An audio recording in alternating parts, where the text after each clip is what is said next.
तो दोस्तों आज हमारे साथ फ्रेम में है महिंद्रा की BE6 का पैक 1 वेरिएंट और आज की इस वीडियो में हम इस गाड़ी के ओनर से जानने वाले हैं कि उन्होंने महिंद्रा की BE6 क्यों ली, गाड़ी को कितना चला लिया है और ओवरऑल उनका एक्सपीरियंस इस गाड़ी के साथ में कैसा रहा है।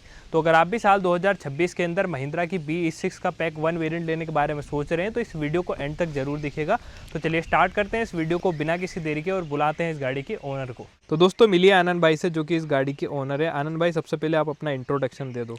हेलो एवरीवन, मेरा नाम आनंद सिंह चौहान है। आनंद भाई आप ये बताओ कि आपने ये गाड़ी कब खरीदी थी और ये गाड़ी आपको कितने की पड़ी थी? गाड़ी खरीदी है मैंने जनवरी फर्स्ट वीक में ही और गाड़ी मुझे पड़ी है 20,50,000 रुपये की। इससे पहले आप कौन सी गाड़ी ओन करते थे? मैं टाटा की पंच ईवी की नहीं सॉरी पंच ईवी नहीं थी वो, हाँ सेकंड वेरिएंट था पंच का, जब लॉन्च हुई थी पेट्रोल वेरिएंट था। अच्छा, तो डायरेक्ट आपने मतलब पंच से BE6 पे अपग्रेड कर लिया? जी हाँ। इसके अलावा और कौन कौन सी गाड़ी आपने देखी थी? गाड़ी तो मैंने काफ़ी सारी देखी थी। मैंने नेक्सॉन ईवी भी देखी थी, कर्व देखी थी, हाँ और महिंद्रा में मैंने XUV 400 देखी थी जो कि ईवी ही है। मुझे ईवी पे ही बेसिकली स्विच होना था, मतलब लेना ईवी थी ईवी आपको? था बराबर। पेट्रोल डीजल का कोई प्लान नहीं बना? मतलब आपने पेट्रोल डीजल का प्लान इसलिए भी नहीं था क्योंकि पेट्रोल और डीजल दोनों ही गाड़ियां मैं पहले चला चुका था। अच्छा। और चूंकि मेरा रन बहुत ज़्यादा है इसलिए हाँ। मुझे ऐसा लग रहा था कि ईवी किफ़ायती रहेगी। तो आपने फिर पंच बेच के BE6 ले ली? जी हाँ। कौन सा वेरिएंट है ये? ये फर्स्ट पैक 1। पैक 1 वेरिएंट है। और आपने पैक 2 वेरिएंट नहीं लिया बड़ी रेंज के लिए? आपको अगर ज़्यादा रनिंग थी तो फिर? नहीं, मेरा रन सिटी का है। अच्छा, सिटी का ज़्यादा है। तो आप मुझे ये बताओ कि जैसे मेन ईवी के अंदर लोगों का यही सवाल रहता है सबसे बड़ा कि गाड़ी रेंज क्या दे रही है, तो रेंज कितनी मिल रही है आपको? देखो पैक 1 में जो मुझे रेंज मिल रही है, कंपनी क्लेम कुछ 550 का करती है, हाँ, पर रियल वर्ल्ड मुझे 400 मिल रहा है। दोस्तों वीडियो में आगे बढ़ने से पहले आज मैं आपको बताने वाला हूं अगारो की तरफ से आने वाले पोर्टेबल कार बैटरी चार्जर के बारे में। दोस्तों ये कार चार्जर काफ़ी कॉम्पैक्ट और पोर्टेबल है, काफ़ी लाइट वेट डिवाइस आपको ये मिल जाता है। इसमें आपको एक LCD डिस्प्ले भी मिल जाती है। ये 1 ईयर की ब्रांड वारंटी के साथ में आता है। इससे आप कार और बाइक दोनों की बैटरी चार्ज कर पाएंगे और ये डिफरेंट टाइप की कैपेसिटी की जो बैटरी होती है उससे चार्ज कर सकता है। 4Ah से लेकर 100Ah तक की बैटरीज आप इससे चार्ज कर पाएंगे। और इसके साथ में हमें एक यूज़र मैनुअल भी मिलने वाला है जिसके अंदर सारी चीज़ें डिटेल में मेंशन है, तो आप एक बार यूज़र मैनुअल पढ़ लेना, उसके बाद में आप इसको इस्तेमाल कर सकते हो। इस कार चार्जर को यूज़ करना काफ़ी आसान है। रेड क्लेम को आपको लगाना है पॉजिटिव टर्मिनल में और ब्लैक को आपको लगाना है नेगेटिव टर्मिनल में। देखो रेड मैंने लगा दिया है पॉजिटिव में, ब्लैक मैंने लगा दिया है नेगेटिव में, और यहाँ पर मैंने इसे प्लग इन भी कर दिया और चालू भी कर दिया। तो यहाँ पर हमारी जो चार्जिंग है वो भी चालू हो गई, ये देख सकते हो। इसमें आपको बैटरी लेवल इंडिकेशन दिखा देगा, बैटरी टेम्परेचर यहाँ पर दिखा देता है, बैटरी रिपेयर ऑप्शन भी यहाँ पर आपको मिलने वाला है जिससे आप अपनी गाड़ी की जो बैटरी होती है वीक और आइडियल बैटरी को आप इससे रिपेयर कर पाएंगे। और यहाँ पर आपको फास्ट चार्जिंग भी मिल जाती है, ऑटो मेंटेनेंस भी यहाँ पर आपको मिल जाएगा। ऑटो कट फीचर के साथ में ये आता है, जैसे आपकी गाड़ी की बैटरी चार्ज हो जाती है तो यहाँ पर फुल दिखाएगा और ऑटोमेटिकली ये शट ऑफ हो जाता है ताकि आपकी गाड़ी की जो बैटरी है वो ओवर चार्ज ना हो। जैसे ही आप इसे AC पावर सोर्स से प्लग इन करेंगे तो यहाँ पर आपको जो है LCD डिस्प्ले के अंदर बैटरी वोल्टेज दिखाएगा, चार्जिंग करंट दिखा देता है और इंटरनल टेम्परेचर भी यहाँ पर आपको दिखाने वाला है। और इसमें आपको विंटर एंड समर मोड भी मिल जाते हैं, ये देख सकते हो। विंटर मोड भी है, रिपेयर मोड है एंड समर मोड भी यहाँ पर आपको मिलने वाला है। इसमें सारी चीज़ें आपको मेंशन मिलती है, आप किस तरीके से यूज़ कर पाएंगे इसको। देखो इस गाड़ी की जो बैटरी है वो भी 80% चार्ज है, तो 80 के ऊपर जो है ये चार्ज कर रहा है इसे, और समर मोड में है ये अभी। ये देखो गाड़ी की जो बैटरी है वो फुल चार्ज हो गई है। यहाँ पर आप देख सकते हैं 100% जो है दिखा रहा है। मैं आपको दिखा देता हूँ, ये देखो 100% और फुल यहाँ पर दिखा रहा है। फैन भी इसका बंद हो गया। अब मैं यहाँ पर बटन दबाकर जो है इसे निकाल सकता हूँ। तो दोस्तों आज ही ऑर्डर करो ये अगारो की तरफ से आने वाला पोर्टेबल कार बैटरी चार्जर। इसका लिंक आपको डिस्क्रिप्शन में मिल जाएगा। 400 सिटी रन में कि हाईवे पे? हाँ, सिटी में ही कि हाईवे पे? सिटी में भी मिल रहा है, सिटी में तो बल्कि ज़्यादा ही कहूँगा, 400 सवा 400 जाती है। और हाईवे पे भी अगर आप एक मॉडरेट स्पीड में चला रहे हो, 80-90 मेंटेन कर रहे हो, तो आराम से 400 तो चलती है। तो आपने इससे कई लॉन्ग ट्रिप भी मारी है? जी हाँ, जब मैंने ली थी तो मैंने फर्स्ट वीक में ही एक महाराष्ट्र की एक रोड ट्रिप करी थी इससे। तो ओवरऑल रनिंग कॉस्ट क्या आ रही है आपकी अगर कैलकुलेट करें तो? रनिंग कॉस्ट अगर मैं घर पे ही चार्जर से अगर करता हूँ तो मुझे फुल चार्ज करने में तकरीबन 250 से 300 रुपये का इलेक्ट्रिसिटी लगता है। और इन केस अगर मैं कमर्शियल चार्जर से करता हूँ, अच्छा, तो कमर्शियल चार्जर पे सबके अलग अलग रेट है। HP के अलग है, अडानी के अलग है। HP पे जैसे मैंने चार्ज किया, हाँ, तो मुझे 15 रुपये यूनिट HP पे पड़ा था। अच्छा, आप जब बाहर गए थे तो आपका मतलब टोटल ट्रिप का खर्चा क्या आया था गाड़ी का? गाड़ी का खर्चा आया था मुझे 3500 रुपये में। मैं 1600-1700 किलोमीटर चला था। मतलब काफ़ी कॉस्ट इफेक्टिव तो है जी आपके हाँ, लिए। 2 रुपये पर किलोमीटर का एक मान के चला। और आपकी पंच क्या कॉस्ट में पड़ रही थी आपको पर मंथ? पंच मुझे मंथली जो मुझे पेट्रोल कंजम्पशन था वो तकरीबन 15 से 20 हज़ार रुपये पर मंथ लगता था। जो काफ़ी एक्सपेंसिव थी एक तरीके काफ़ी से। एक्सपेंसिव। और जैसे आप इससे पहले पंच चलाते थे, अब आप ईवी चला रहे हैं, तो पावर में तो बहुत बड़ा डिफरेंस हो काफ़ी गया आपके बहुत लिए। बड़ा मेजर डिफरेंस है। तो आपको पंच में कहीं ना कहीं पंच फील हुआ था, नहीं हुआ था? पंच में तो बिल्कुल फील नहीं हुआ भाई। फिर डायरेक्ट आपने सोचा कि अब तो अच्छी पावरफुल गाड़ी लेते हैं। जी हाँ, और कहीं ना कहीं आपको एक ऑटोमेटिक का मजा भी मिल पा रहा होगा बराबर। कि हाँ सिटी रन में मतलब बढ़िया 20 लाख automatic। में ऐसी गाड़ी मिलना मेरे को तो लगता है कि बहुत नामुमकिन था, जो कि हाँ। महिंद्रा ने जिस ज्योमेट्री में ये गाड़ी निकाली है हाँ, उसी से बहुत ज़्यादा इन्फ्लुएंस हो गया था मैं कि भाई बहुत ही फ्यूचरिस्टिक लुक है। बाकी तो आपने वो नेक्सॉन और कर्व वगैरह क्यों नहीं ली, उनको क्यों रिजेक्ट कर दिया? नेक्सॉन मुझे बहुत ही कंजस्टेड लगी अंदर से, हाँ। और फीचर्स भी मुझे बहुत ज़्यादा ऐसे नहीं लगे हाईली इन्फ्लुएंशियल के उससे इन्फ्लुएंस होके ही मैं कुछ ले लूँ। और अच्छा। कर्व का तो शायद कहोगे कि एकदम नेक्सॉन जैसा ही था, सिर्फ उसका जो बूट था उससे ही चेंज हो रहा था। फ्रंट लुक तो पूरा नेक्सॉन जैसा ही था। एक जैसे क्रेटा ईवी भी आती है मार्केट में, आपने क्रेटा ईवी नहीं देखी? क्रेटा ईवी में मैं नहीं गया क्योंकि मेरे को ये लुक बहुत ज़्यादा अपीलिंग लगा, इसलिए मैं और क्रेटा ईवी मुझे लगता है थोड़ी सी महंगी भी है मार्केट के हिसाब से। क्रेटा पे मैं Hyundai गया भी नहीं, वैसे मैंने रेट्स अच्छा। भी नहीं लिए। विंडसर की अपनी बात हुई थी बीच में, तो आपने हाँ, विंडसर की तरफ भी नहीं देखा? नहीं विंडसर पे भी मैं नहीं गया क्योंकि मुझे विंडसर और B6 के पैक 1 वेरिएंट में रेट वाइज बहुत ज़्यादा डिफरेंस नहीं लग रहा था, अच्छा। और लुक वाइज तो काफ़ी ज़्यादा था। हाँ, लुक तो इस गाड़ी के हैं। जब मैंने भी इस गाड़ी को चलाया तो लोग इस गाड़ी को मुड़ के देखते हैं, तो ये रोड प्रेजेंस तो अच्छी है गाड़ी की। अच्छा आनंद भाई, मैंने आपसे ये तो पूछा ही नहीं कि आपने गाड़ी कितनी चला दी, इतनी बात आपने कर ली। तो गाड़ी ऑलमोस्ट 10,000 किलोमीटर होने वाली है, 9,500 पे आपने सर्विस कराया अभी कुछ? सर्विस मैंने करवाया था स्टार्टिंग के, जो फर्स्ट सर्विस होती है जनरल चेकअप वाली, हाँ। 2,000 किलोमीटर पे। उस पर कुछ खर्चा आया कुछ नहीं, कोई आया? खर्चा नहीं। अभी सर्विस कब होगी इस गाड़ी की? 10,000 पे ही। 10,000 पे। अब वो 10 पे कराएंगे तब पता चलेगा। और ओवरऑल गाड़ी के साथ में कैसा एक्सपीरियंस रहा है आपका अभी तक, मतलब लॉन्ग ट्रिप वगैरह पे? स्पेस कैसा है गाड़ी के अंदर, कोई प्रॉब्लम स्पेस रिलेटेड है क्या? देखो स्पेस तो काफ़ी है, मतलब थोड़ा सा एक जो ड्रॉबैक मुझे लगा वो रेयर सीट पे लगा कि रेयर सीट जो है इसकी वो एकदम उसमें स्ट्रेट टाइप है। जी, स्ट्रेट ज़्यादा है वो रियर की। स्ट्रेट ज़्यादा है, और चूंकि इसका बैटरी का प्लेसमेंट पूरा नीचे रहता है सारी ईवीज़ में ही, हाँ। तो you have to sit with your knees up, बहुत ज़्यादा ऊपर रहते हैं आपकी नीज, और थाई सपोर्ट थोड़ा कम रहता है। तो मुझे ऐसा लगता है कि रेयर सीट पे कुछ चेंजेस ऐसे होने चाहिए थे to make it more comfortable. बाकी गाड़ी तो नो डाउट बहुत अच्छी है। मैं लॉन्ग ट्रिप पे भी गया तो मुझे ऐसा कोई ड्रॉबैक मिला नहीं, चूँकि अब चार्जिंग इंफ्रास्ट्रक्चर पूरे इंडिया में ही, बल्कि जिस रूट पे मैं गया था उसका तो मैं स्पेसिफिकली बोल सकता हूँ कि बहुत अच्छा चार्जिंग इंफ्रास्ट्रक्चर बन चुका, तो मुझे ऐसी कहीं भी परेशानी नहीं हुई चार्जिंग के लिए। अच्छा, चार्जर से याद आया, जैसे आप घर पे चार्ज करते हैं तो घर पे चार्ज करने में टाइम कितना लगता है? मेरे पास जो चार्जर है वो 7 किलोवाट का है, हाँ। तो घर पे इट टेक्स 8 आवर्स। 8 घंटे लग जाते हैं। तो रोज़ नाइट में आप लगा देते हैं? नाइट में, रोज़ नहीं, ये मेरे को चलती है 4-5 दिन। अच्छा।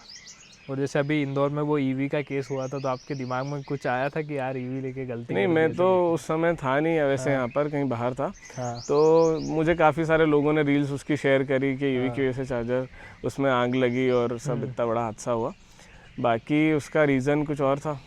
तो वो B6 में आग लगी होगी, वो भी वीडियो भेजा होगा आपको लोगों ने? B6 वाला भी भेजा था। देखो वैसे तो कई सारे वीडियोस भेजे मुझे, और बल्कि वो कुछ वीडियोस ऐसे भी थे जो मैंने गाड़ी लेने से पहले ही देख लिए थे। हाँ। पर ठीक है, अब जो लेना था वो तो लेना ही था। ड्रॉबैक्स बहुत सारी चीज़ों में, हर गाड़ियों में कुछ ना कुछ वीडियोस आते हैं। अब देखो आग negative news लगने की आती तो है। कई बार डीजल गाड़ी में लग जाती है, पेट्रोल में लग जाती है, आग तो कहीं में भी लग जाती कहीं है, में भी लग सकती CNG में भी लग सकती है। वो तो अपनी किस्मत के ऊपर है कि तुम्हारी किस्मत कितनी खराब है, डिपेंड करता है उस पर। बाकी इस गाड़ी का बूट स्पेस वगैरह कैसा लगा आपको? बूट स्पेस बूट अच्छा है? स्पेस इसका बहुत ही बढ़िया है, और इसकी जो रेयर सीट है वो पूरी फोल्ड हो जाती है, तो बूट स्पेस वैसे मतलब कह लो एक कंबाइंड हो जाता है रेयर सीट का और इसका जो एक्चुअल बूट स्पेस है।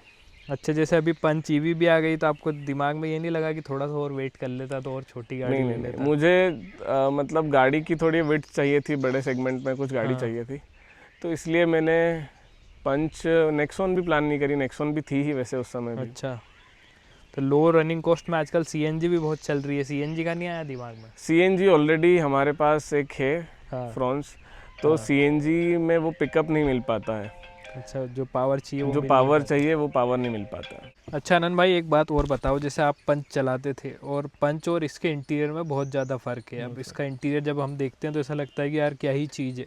तो पहली बार में तो आपको एक थोड़ा सा अजीब तो लगा होगा?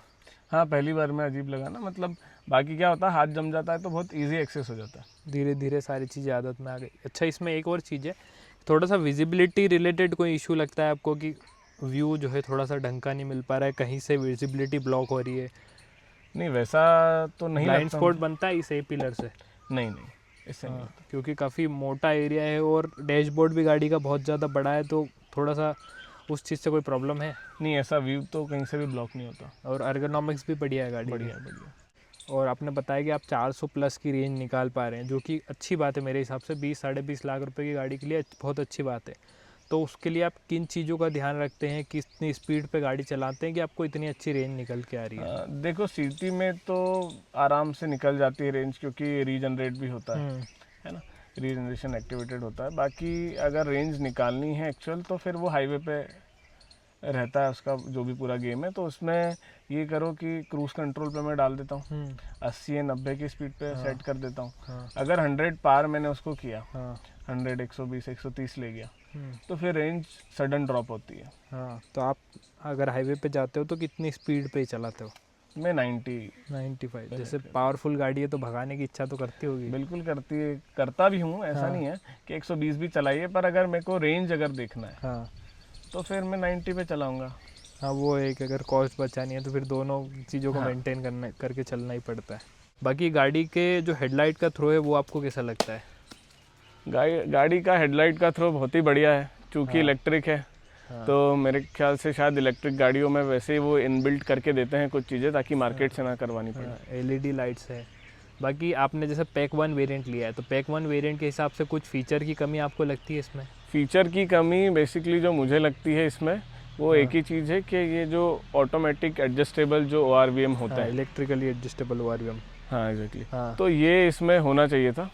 बाकी सारी चीज़ें तो ऑन पॉइंट है, उससे कोई एतराज़ नहीं है। बाकी इसका है कि ये चीज़ें एडजस्टेबल होनी चाहिए थी, क्योंकि बाहर से हम इसको नहीं करवा सकते कुछ। हाँ, इलेक्ट्रिक गाड़ी में से बाहर कुछ चीज़ें वैसे बाहर हम कुछ छिड़वा चीज़ें भी नहीं करवा सकते, तो एक बेसिक एमिनिटीज़ में ये मुझे लगता है कि होना चाहिए। और गाड़ी की एसी का परफॉर्मेंस कैसा लगा आपको? मतलब गाड़ी की एसी का परफॉर्मेंस भी बहुत ही अच्छा है। आप नॉर्मल डेज में किस मोड पे गाड़ी को चलाते हो? जो रेगुलर मोड है Everyday mode। उसी में। कि स्पोर्ट मोड में? स्पोर्ट मोड में मैं नहीं चलाता। स्पोर्ट और बूस्ट में आजमाई है कभी? बिल्कुल चलाई है। बढ़िया भागती है? हाँ, मतलब 6-6.5 सेकंड में 100 हिट करती है। उसको चलाने का मज़ा ही अलग आता है फिर वो। उसके लिए रोड भी ज़्यादा खाली चाहिए, फिर दिक्कत वो है। और जैसे एक चीज़ ये है कि महिंद्रा की गाड़ियाँ इलेक्ट्रॉनिक्स को लेके थोड़ा सा बदनाम है, फिट एंड फिनिश इलेक्ट्रॉनिक्स, तो इन सब चीज़ों में कोई प्रॉब्लम आई है? नहीं, मुझे तो कोई प्रॉब्लम नहीं आई है। हाँ, ये स्क्रीन बढ़िया चल रही है अभी तक? कुछ हैंग हुआ या रेंज में कहीं ऐसा सडन ड्रॉप आया हो, ऐसा कुछ? नहीं, रेंज में भी कभी ड्रॉप नहीं आया। एक चीज़ जो मुझे 1-2 बार लगी है, हाँ। वो ये है कि जैसे जब आप फर्स्ट स्टार्ट करते हो गाड़ी को, है ना, तो ऐसा थोड़ा सा कभी लैग करती है स्क्रीन। अच्छा। हाँ, कि गाड़ी आपने स्टार्ट करी, उसके हो सकता है 10 सेकंड या 15 सेकंड बाद आपकी स्क्रीन, आपकी डिस्प्ले आए। जैसे आप अगर रिवर्स भी ले रहे हो और एकदम आपने सडन स्टार्ट करी गाड़ी जो कि खड़ी थी 8-10 घंटे से, तो थोड़ा सा, कहीं हमेशा नहीं होता पर कभी कभी ऐसा होता है कि लेग करती है 10-5 सेकंड आगे पीछे। अच्छा, और ऐसे एप्पल कारप्ले वगैरह में चलते चलते बंद हो गई हो, ऐसा कुछ नहीं हुआ? नहीं हुआ। हाँ, तो आनंद भाई, फिट एंड फिनिश का कोई इशू लगा अभी तक आपको? फिट एंड फिनिश में मुझे एक ही इशू लगा इसमें, कि जो इसका सेंटर कंसोल है जहाँ पर गियर आप शिफ्ट करते हो, उसमें माइनर क्रैक्स थे, जो कि मैंने 1-2 हफ्ते बाद नोटिस किया। वो जब मैंने उस गाड़ी का, मतलब इस गाड़ी का वीडियो बनाया था ना, तब भी मैंने वो गौर से देखा कि मैंने कहा यार ये तो क्रैक है अंदर। हाँ, तो वो दिक्कत तो थी इसमें। हाँ, तो वो वैसे नोटिसेबल थे नहीं, पर अगर उसको गौर से देखो तो फिर दिखता है। तो माइनर क्रैक्स थे, बाकी मैंने कंपनी में बताया उस चीज़ के बारे में, तो उन्होंने चेंज करके भी दिया। कंपनी से रिस्पॉन्ड बढ़िया रहा अभी तक आपका? कंपनी से रिस्पॉन्ड तो बढ़िया रहा। अब आनंद भाई ये बताओ, इस गाड़ी की अच्छी चीज़ें क्या लगी आपको? यार गाड़ी की अच्छी तो सारी चीज़ें मुझे अच्छी लगी। गाड़ी ऐसा के तो कुछ ओवरऑल लगा नहीं। लुक्स, पावर, सारी चीज़ें अच्छी हैं। हाँ, पावर हो गया, सीटिंग हो गया, रोड प्रेजेंस हो गया, यही हाँ। सारी चीज़ें होती है जो एक मतलब आपने जो दिमाग में सोचा था BE6 के, कहीं ना कहीं जो आपकी एक्सपेक्टेशन थी वो पूरी हुई गाड़ी ने हाँ, कर दी। एक्सपेक्टेशन तो बिल्कुल फुलफिल हुई। आपने सोच के जो लिया, एक अपग्रेड किया, कहीं ना कहीं बहुत बड़ा अपग्रेड है, क्योंकि बहुत सारे लोग इतना बड़ा अपग्रेड एकदम से करते ही नहीं है। अगर कोई भी, जैसे आपने पंच ली होगी तो 7-8 लाख रुपए की ली होगी, 7-8 लाख, फिर 7.5 उसके बाद कोई व्यक्ति 10-12 लाख की गाड़ी लेता, फिर आपने डायरेक्ट पंच से EV पे अपग्रेड किया, और वो भी प्राइमरी गाड़ी, ऐसा नहीं सेकेंडरी गाड़ी। बराबर। तो प्राइमरी गाड़ी है तो इसे आज भी आपका मतलब इतना टेंशन फ्री हो आपकी, कहीं पर भी इसे लेके जा सकते हो। हाँ बिल्कुल, अब तो हूँ। हाँ, अब वो कॉन्फिडेंस बिल्ड हो गया है। हाँ, शुरुआत में थोड़ा सा ये होगा शायद कि हाँ लूँ या ना लूँ। शुरुआत में ऐसा लग भी रहा था, और ऐसा था कि भाई मैं लॉन्ग ट्रिप पे इसको ले जा सकता हूँ कि नहीं, तो इसीलिए मैंने एक ट्रायल बेसिस पे महाराष्ट्र ट्रिप करी थी। अच्छा, बाकी आपने चला बहुत दिए, 3 महीने में 10,000 किलोमीटर तो अच्छी चला दी आपने। नेगेटिव चीज़ें क्या लगी? नेगेटिव चीज़ें, एक तो इसका जो रेयर सीट पे इसका जो है। सीटिंग पोस्चर है वो थोड़ा सा लगा, हाँ और ये जो ORVM है हाँ इसके, जो एडजस्टेबल नहीं है, हाँ। एक इसका ये लगा मुझे, 2 मेजर लगे। बाकी जैसे आपने ब्लैक कलर लिया है, तो ब्लैक कलर लेने का आपको कोई रिग्रेट है थोड़ा बहुत कि नहीं है? यार ब्लैक कलर लेने का वैसे रिग्रेट तो नहीं है, पर ब्लैक कलर मेंटेनेंस मांगता है। तो आनंद भाई, अब आप ये बताओ कि आप ये गाड़ी लोगों को रिकमेंड करना चाहोगे? अगर कोई बंदा EV ले रहा है, 20 लाख रुपए से प्लस का उसका बजट है, तो वो क्या महिंद्रा BE6 बिल्कुल ले सकता है? हाईली रिकमेंडेबल, क्योंकि मैंने गाड़ी में जो अपग्रेड किया है, जैसे 7-8 लाख की गाड़ी से मैंने सडन शिफ्ट किया 20 लाख की गाड़ी पे, हाँ तो मेरा जो इंटेंशन था वो यही था कि भाई वन टाइम इन्वेस्टमेंट है, हाँ और वाकई में वही है। अगर आप घर चार्ज कर रहे हो, हाँ। अगर आपका चार्जर घर इंस्टॉल्ड है, तो बिल्कुल किफ़ायती है। मतलब आप कहोगे कि ज़ीरो रनिंग कॉस्ट। जो मेरा पेट्रोल का बजट था हाँ पंच का, हाँ कि मैं 20,000 रुपये का तकरीबन हाँ मंथली एक्सपेंस आता था मेरा पेट्रोल का, है ना, हाँ। फ्यूल एक्सपेंस हो गया, उस एक्सपेंस में मेरी इसकी EMI चली जाती है। हाँ, तो वही खर्चे में अपनी गाड़ी भी बड़ी होगी, अपग्रेड भी हो गया, और चलाने में जो मज़ा आ रहा है वो पंच में तो बिल्कुल था ही। बिल्कुल नहीं। पंच में तो पंच की कमी हमेशा से ही फील होती रही है लोगों को। ठीक है आनंद भाई, थैंक यू सो मच, आपने अपनी गाड़ी का एक ओनरशिप एक्सपीरियंस शेयर किया। तो दोस्तों यही थी आज की वीडियो, महिंद्रा BE6 के PEC 1 वेरिएंट की ओनरशिप एक्सपीरियंस की। बाकी आगे आनंद भाई और चला ले इसको 40-50 हज़ार किलोमीटर, फिर एक बार और इस गाड़ी का ओनरशिप एक्सपीरियंस लेके आएंगे। ठीक है दोस्तों, तो यही थी आज की वीडियो अच्छी लगी हो तो चैनल को सब्सक्राइब, वीडियो को लाइक ज़रूर कर देना। वीडियो देखने के लिए आपका बहुत बहुत धन्यवाद। Thank you so much.